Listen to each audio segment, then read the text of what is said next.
जय हिंद दोस्तों। गुलाम हैदर अपने बच्चों की याद में तड़प तड़प कर रो रहा है। बच्चों की याद का दर्द एक बाप ही जान सकता है। जिसके औलाद है वो ही अपने बच्चों का दर्द समझ सकता है। बच्चों को देखने की कितनी तड़प है गुलाम हैदर के अंदर, यह इस वीडियो में साफ नजर आ रहा है। देखिए, एक गुलाम हैदर के वकील साहब का नया इंटरव्यू सामने आया है, जिसमें उन्होंने बच्चों को लाने के लिए कानूनी कार्रवाई की सारी बातें बताई हैं। और उसमें जो है आप और गुलाम हैदर सऊदी अरबिया से क्यों नहीं आ रही है ये भी बताया है। देखिए पूरा इंटरव्यू और बने रहे हमारे साथ। बताइए, गुलाम हैदर के बच्चे बीमार हो रहे हैं। मुन्नी जो है वो बीमार हो गई है। वो भी आपका हमने लास्ट में एक ब्लॉग देखा था, उसमें भी आपने बताया था।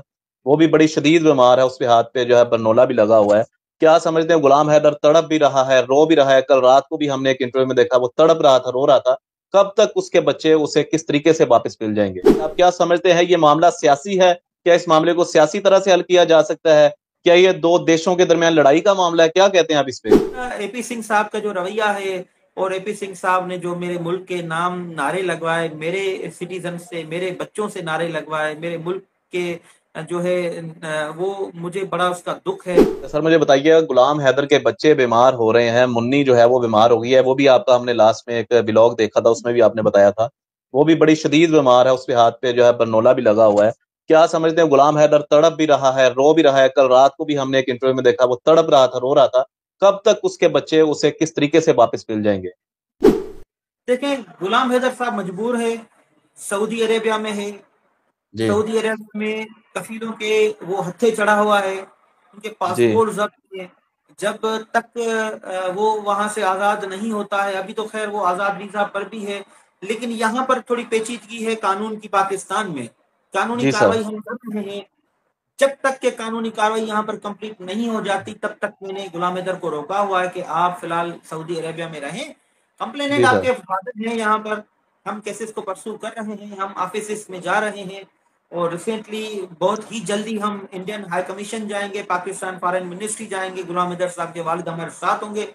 जो बाकी रहती है डॉक्यूमेंटेशन, जो लीगल प्रोसीजर, वो हमें अडॉप्ट करना है। उसके बाद हम लाए अमल जोड़ेंगे कि हमें मजीद क्या करना है। और जल्दी इंशाल्लाह बच्चे हमारे पास होंगे, इंशाल्लाह हमारे पास होंगे।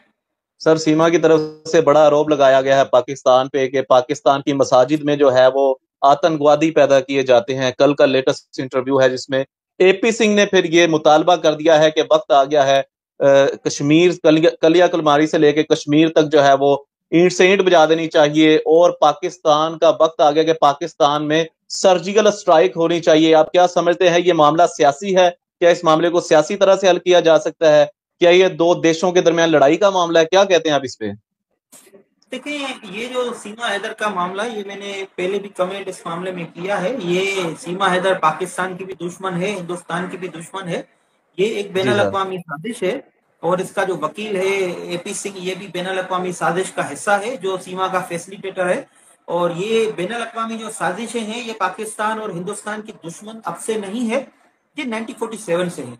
ये हम्म। वो कुव्वतें हैं, ये चाहती हैं कि पाकिस्तान और हिंदुस्तान के मामला खराब रहें, क्योंकि ये दोनों बिल्कुल। ऐसे ममालिक हैं जिनके पास सब कुछ है, जिनके पास बिल्कुल। सब कुछ है। अगर ये आपस में लड़ते रहेंगे तो दुनिया के मामला सही चलेंगे। अगर ये आपस में इनके मामला सही हो गए, आपस में दोस्त बन गए, तो दुनिया पर राज करेंगे। ये चाइना को बीट करेंगे, ये अमेरिका को बीट करेंगे, रशिया को बीट करेंगे।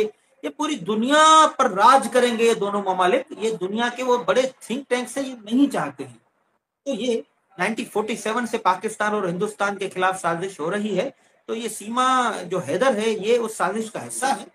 अब ये एपी सिंह साहब भी उस साजिश का हिस्सा है, तभी तो वो कह रहा है कि पाकिस्तान पर सर्जिकल स्ट्राइक होनी चाहिए। देखिए, किसी के बाप में भी ताकत नहीं है पाकिस्तान पर सर्जिकल स्ट्राइक कर सके। ये गलत क्या बात है। समझते मैं हैं ये पॉलिटिकल सीमा कोई केस बात जो नहीं है? बात तो नहीं आप करूंगा, क्या समझते पॉलिटिकल हैं? कोई बात नहीं करूंगा कि जी कोई सर। किसी भी फॉरेन कंट्री में इतनी हिम्मत नहीं है कोई पाकिस्तान की सरहद में आ सके।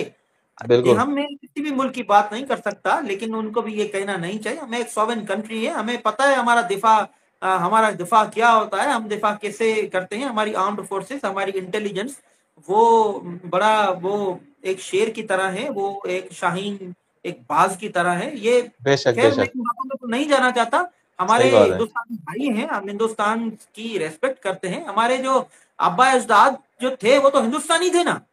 हम बेशक कभी भी बेशक। लड़ना नहीं चाहते हिंदुस्तान से, हमारी कभी भी सही ख्वाहिश बात है। नहीं है हिंदुस्तान से लड़ने की। हम तो हिंदुस्तानियों से मोहब्बत करते हैं, हम तो हिंदुस्तान से मोहब्बत करते हैं। लेकिन कुछ लोग ऐसे एपी सिंह जैसे जो लोग हैं, ये नफरतें फैलाते हैं हिंदुस्तान और पाकिस्तान के दरमियान। तो ये इसको इस बात से ही जाहिर है कि ये एपी सिंह साहब जो सर्जिकल स्ट्राइक की बात कर रहा है और ये कश्मीर की बात कर रहा है, तो आप इससे अंदाजा लगा सकते हैं कि ये किन अनासर का जो है ये हो सकता है जो हालात खराब करना चाहता है। एपी सिंह साहब का जो रवैया है, और एपी सिंह साहब ने जो मेरे मुल्क के नाम नारे लगवाए, मेरे सिटीजन से, मेरे बच्चों से नारे लगवाए, मेरे मुल्क के जो है वो मुझे बड़ा उसका दुख है। और ये उसने मेरे अल्फाज पास नहीं है, क्योंकि ये एक उस शख्स ने कराया जो मेरी कम्युनिटी का है, मेरे मेरे राइट। साथ काला कोट पहनता है, मेरे साथ काली टाई पहनता है। हम इंटरनेशनल कम्युनिटी हैं, हम ये बिल्कुल। जानते हैं कि कवानीन क्या होते हैं। उसके जी सर। बावजूद भी अगर कोई फॉरेन कंट्री के खिलाफ मुर्दाबाद के नारे लगाए, तो मेरे ख्याल में तो ये इसको हम वकील तो नहीं कह सकते, लॉ नोइंग तो नहीं कह सकते। तो ये गलत बात है कि इसने ये अमल किया है, तो मैं इसकी कंडेम करता हूँ इस पर। तो जी सर, बहुत शुक्रिया, आपने अपना आज कीमती वक्त दिया और प्रोग्राम इसके साथ खत्म करते हैं। हमारे साथ मौजूद थे advocate Supreme Court Pakistan doctor Roshan Ali Azeem sahab, और इस केस को लेके बहुत सी गुफ्तगू थी जो इनसे करनी थी, इन्होंने अपना मखसूस टाइम हमें दिया। हम फिर से जो है अपने चैनल की तरफ से इनका बहुत सारा शुक्रिया अदा करते हैं। सर बहुत शुक्रिया। इंशाल्लाह आपका नाम सुनहरी अल्फाज में लिखा जाएगा तब जब इंशाल्लाह गुलाम हैदर को इंसाफ मिलेगा। और मुझे उम्मीद है कि वाहिद वकील हैं पाकिस्तान में जो इस वक्त इंसानियत की बात कर रहे हैं, जो इस वक्त गुलाम हैदर की तड़प देख के उनके बच्चे उन्हें वापस मिलवाने की बात कर रहे हैं। इंशाल्लाह सर, हमारी दुआ है कि अल्लाह पाक आपको भी कामयाब करिए। सर बहुत शुक्रिया, अपना बहुत सारा ख्याल रखिएगा। अल्लाह सीमा हैदर के केस से जुड़ी सभी जानकारी को देखने के लिए हमारे साथ जुड़े रहें और हमारे चैनल को सब्सक्राइब करें। हम हर अपडेट देते रहेंगे जिसमें जो भी घटना होती है सीमा हैदर के बारे में और गुलाम हैदर के बारे में, हम सारी रिपोर्ट टाइम टू टाइम देते रहेंगे।